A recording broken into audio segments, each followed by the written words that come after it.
Hej, jeg hedder Lars Kappe, og jeg stiller op på den socialdemokratiske liste her til kommunevalget i Guldborgsund den 19. november. Jeg er født og opvokset i Nykøbing.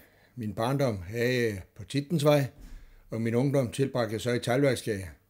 Min skolegang har foregået på Nørre Skole, og mit fodbolddragelse har jeg fået i B 1921. En klub, jeg ser tilbage på med mange store oplevelser, mange store begivenheder og mange gode minder. Siden er jeg så som voksen flyttet til Guldborg, hvor jeg har boet lige siden. Jeg synes selv, jeg har været meget aktiv. Jeg har siddet 4 år i børnehavens bestyrelse. Jeg har siddet 8 år i skolebestyrelsen. Jeg har siddet 20 år i idrætsforeningen, ved aktiv idrætsforening, sammen med bestyrelsesarbejde. Og jeg har siddet 19 år, og jeg er stadigvæk formand for vores lokale grundejerforening nede i Guldborg, nede i Skovvinge.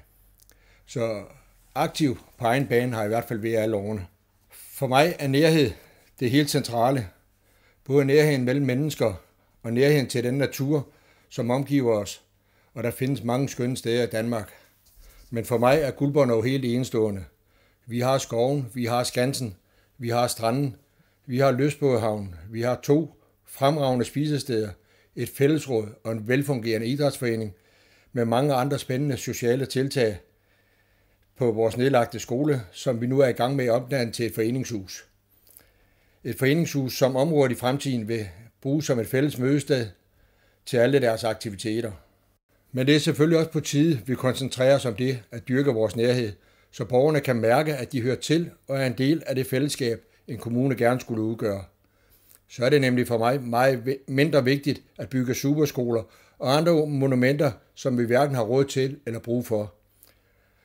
Alt for længe er tingene blevet gjort større og større og mere centrale.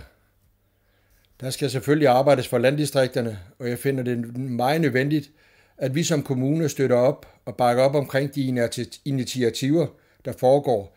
Selvfølgelig ikke kun i landdistrikterne, men i hele Guldborgsund Kommune. Vi har også i Sakskøbing mange store og små foreninger.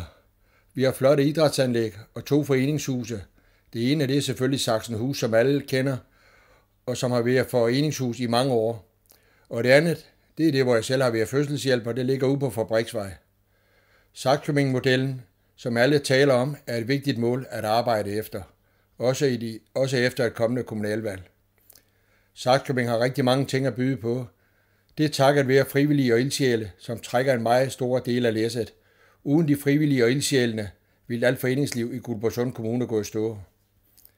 Nysted skal også have et par ord med på vejen. Her tænker jeg selvfølgelig på Nysteds havnemiljø, som jeg finder helt enestående i vores kommune.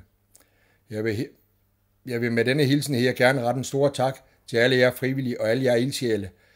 Det er ikke sikkert, I ved det eller kender jeres store betydning, men det gør jeg, så tak til alle jer derude. Jeg ser det som en opgave at gøre afstandene i kommunen mindre. Det værer sig til det sted, hvor man handler, til arbejdet eller til det offentlige. Jeg vil støtte det lokale, uanset hvor det er. Om det er i yderområderne eller inde i Nykøbing. Lokalt vil jo sige der, hvor den enkelte borger bor, og det er jo dig. Der skal skabes gode muligheder for erhvervs- og handelsfolk lokalt, så vi igen kan blive et attraktivt sted på landkortet, hvor der er liv i alle kroge, også dem, som ikke ligger helt centralt. Jeg ser det som byrådets fornemste opgave at binde hele kommunen sammen, så borgerne oplever deres kommune som en helhed, uanset hvor de bor i vores dejlige kommune.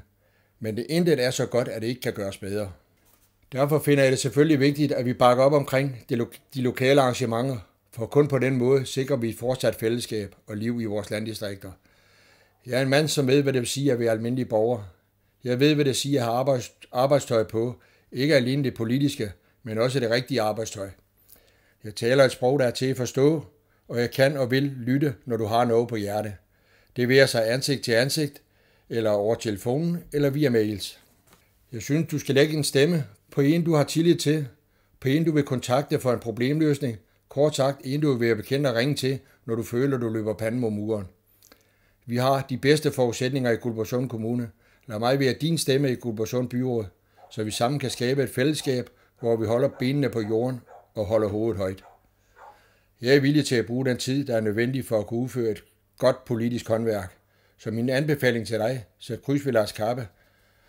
Det er det, vi alle er bedst tjent med.